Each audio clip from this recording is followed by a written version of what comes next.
Hello, and welcome to The Storyteller's Mission with Zena Del Lowe, a podcast for artists and storytellers about changing the world for the better through story. Now, the most important thing that we're going to talk about today is genre. Genre is so important, and people overlook this all the time.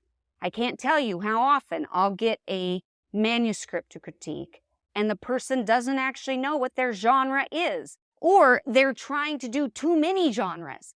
Oh, this is a romantic, historical, adventure mystery. Okay, that's too many genres. It's too many genres. And what we're going to do here is we're going to separate genres in terms of the world of novel writing from genres according to Hollywood. Because at the end of the day, it's a little overwhelming, all of these supposed genres in the world of manuscripts, in the world of novels. The truth is there's a difference between what Hollywood defines as a genre versus what we think of as genre in the literary world. So I want to briefly go over what I would say are the primary genres of literature, but then I want to look at what really counts, which is Hollywood. And I say what really counts because that's the point of this course, is looking at your novel from a Hollywood point of view to help enhance it and to help break through to another level in the market.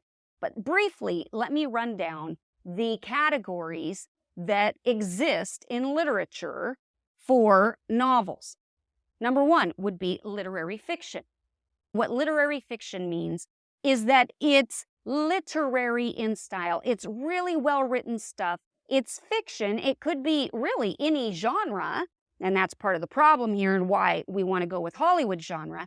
But it's a step above. It's not a bubblegum book, or it's not a throwaway book. It's actually really well written in terms of what we would call classic literature. All right, so that's literary fiction. Number two, historical fiction.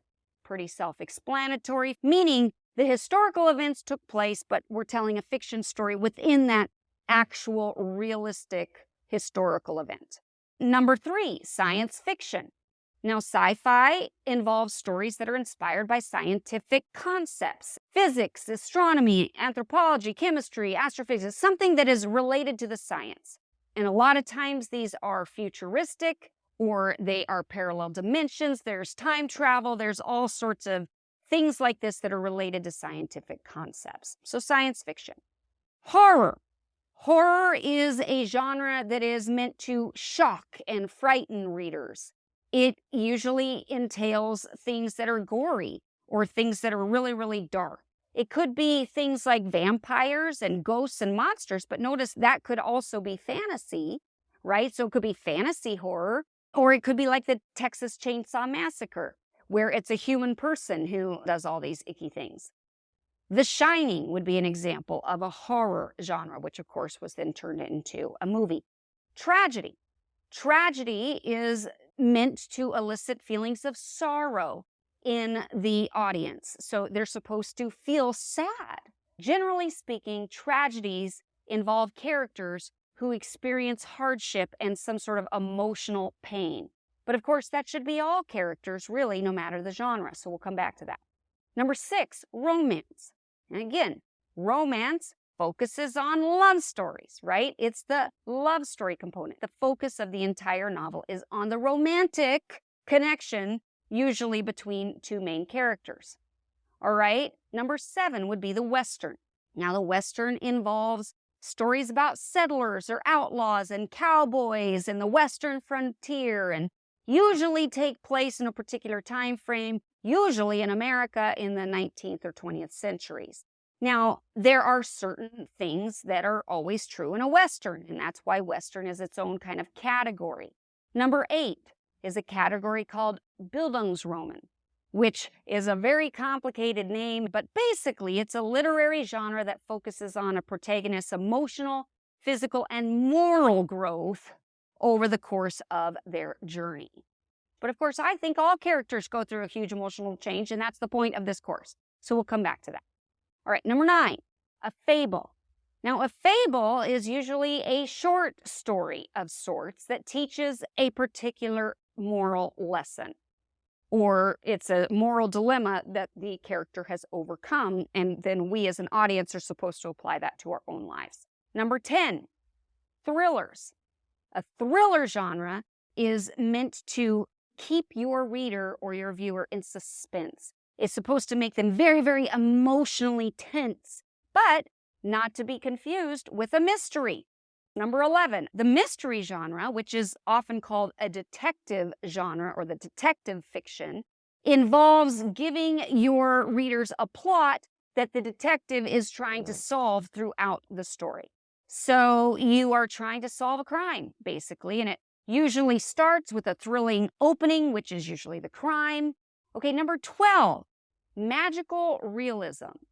Now, magical realism is a literary genre that depicts the real world while adding magical or supernatural elements. In magical realism, the characters don't view magic as odd. It's considered common within the setting of the novel. Number 13, fantasy. Now, the fantasy genre involves imaginary settings, imaginary beings, imaginary universes. This genre includes elements that don't actually exist in the real world, mythology and ancient folklore. Number 14, dystopian. Now, writers who use the dystopian genre are usually writing about societies that are broken. And they're usually trying to warn us and give us an idea of what's to come and call us to action. A lot of times, what will happen is you combine dystopian with another genre. Fantasy, for example. A lot of times we see sci-fi used in a dystopian way. Okay, number 15, mythology. Mythology is a literary genre that reveals human behavior using symbolism within the writing, that usually deals with the gods and the goddesses and that sort of thing. Okay, number 16 would be nonfiction. So nonfiction genres include things that are true. This is biographies, autobiographies, memoirs, essays, true stories about real people that aren't necessarily autobiographies, but that are retelling of that sort of event. So those are typically what we see as the genres that you're looking at. But there's so many more subcategories in the world of fiction writing, like steampunk is a category, but that would be a subgenre of science fiction. And steampunk has its own rules and its own science and its own types of things that it's dealing with. And so this can go ad infinitum, right? So I've given you the 16 sort of main categories that we would see in literature, and then there's all sorts of subcategories. But now what I want to do is I want to give you a much more narrow view of genres that Hollywood uses. What defines a genre in Hollywood is that you sustain a particular emotion and that the genre represents that emotion throughout the entire story, which is why it's narrowed down, right? Now, many writers rebel against genres as if they are refusing to be labeled or defined, and somehow they think that's good. But it's actually foolish. Knowing your genre helps you to find the right audience for your story. It helps you to be able to market it. It helps with the commerciality. It helps you to sell your story because now the people, the powers that be that you're talking to, your publisher, your agent, that sort of thing, they know who to market your story to. So you cannot underestimate the importance of genre. You need to identify your genre. And when you write for your genre, you need to write it relentlessly. You need to stay on track. It can't have all these nebulous things. You can maybe combine two categories, and I'll get to that in a minute. But knowing your genre helps you to find an audience, and it helps you to stay on track so that you leave that audience satisfied, which is the key. The real point is that different genres have different rules that must be followed in order to satisfy the audience. It's a contract with your audience. Your audience knows what each genre, what the rules are, even if it's on a subconscious level. So if you don't deliver, they're going to be displeased. But if you do, they're going to want to read everything that you have, right? Because they're attracted to that genre and you deliver well on it. So it's all about leaving your audience satisfied since you'll know the markers that they expect to be hit along the way. Exactly, Lulu. You need to know what the markers are that they expect you to hit along the way. And here are the genres, according to Hollywood, as well as their associated emotions that helps you determine this. Number 1, thriller. Thriller is one of the primary genres according to Hollywood. And what is the associated emotion? Fear or suspense. When we watch a thriller, we expect to be in fear. We expect to be in fear. Now, notice I said suspense because part of the subgenre, if you wanted to break it down further, you might say it's a mystery, or you might say it's a detective story. But those are actually subgenres of this category. The key is to determine the emotional feeling that you are trying to convey through your story, and trying to identify that will help you to actually deliver on it, because you must write relentlessly for your genre. Number 2 in Hollywood is drama. Drama can encompass a lot of things. You might have a historical drama, you might have a present-day drama, you might have a sci-fi drama. The key is what emotion you're trying to convey. Compassion, sorrow, that is a drama. You're trying to provoke those feelings from your audience. Number 3 is horror. Now, horror is different from thriller. Thriller is fear and suspense. Horror is terror. It's a different dimension altogether. It's a different level of fear. So when you tell a horror story, it has to be truly terrifying. You can't mix a bunch of other things in with a horror. You have to write relentlessly for that. Now, there can be a category, which we've seen a lot recently, where it's a comedy horror. Nevertheless, you have to have the horror part of it. You have to provoke that terror even in the midst of the comedy. Okay, number 4 is actually a comedy. Now, what is the primary emotion that you're trying to elicit in a comedy? It's joy. Joy. You're trying to get people to laugh. In Hollywood, they say that if you write a comedy movie, you have to have 3 laughs per page. 3 laughs per page. That's hard to do. It's actually really hard to write comedy, which is why there's kind of a new subcategory coming out of it that's a dramedy, which is where you're not laughing 3 times per page. It's not a true comedy, but it's got comedic elements. It's kind of dramatic, so we're going to call it a dramedy. But we're calling that a subgenre.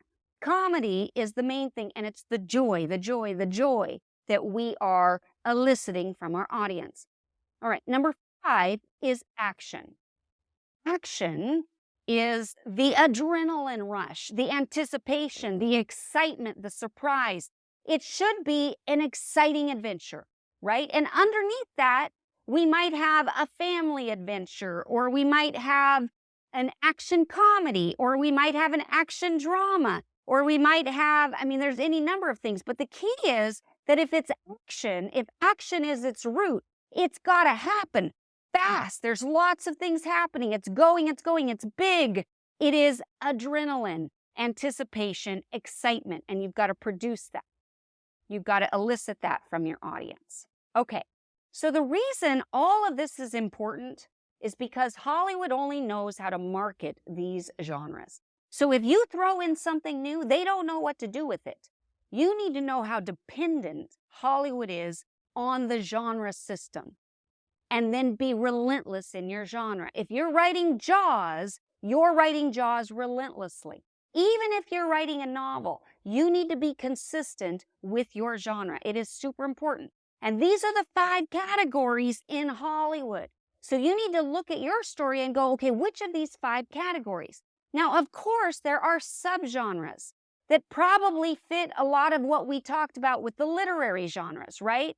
You could have an action thriller. You can have a dramedy. You can have an action comedy. You can have a historical drama, or you can have a historical comedy like Shakespeare in Love, or a historical romance, right? There's all these things. You can have an action adventure sci-fi, right? Or an action adventure fantasy.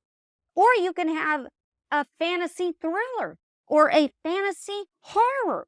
You can have any category of this, but notice the base categories by Hollywood standards are thriller, drama, horror, comedy, and action. And that is the key here. The bottom line is that by Hollywood standards, it's all about conveying a particular emotion. And writing your story well is about sustaining that emotion throughout the entire read. If I'm 3 pages into a thriller and there's no rush, it's badly written. If I'm halfway through a comedy and I'm not laughing anymore because it got too serious, then it isn't well written and it's not going to do well in the marketplace. So your job is to identify your story among these 5 categories, see what it is. And then, of course, identify the subcategory because the subcategory has rules of its own that need to be followed. But this is about the emotion. What are you writing? And then how can you write relentlessly for this genre? And that's what you're going to look at right now. Now, when we come back, we're going to explore 4 basic kinds of story based on the genre system. And we're going to look at a little bit more information that is going to help you to know how to tell your story well. But this is your assignment. Figure out, of those 5 Hollywood genres, what is yours? What is the basic genre? And then identify any subgenre categories that you need to know the rules for, because every subgenre has rules also that need to be followed. Thank you for listening to The Storyteller's Mission with Zena Del Lowe. May you go forth inspired to change the world for the better through story.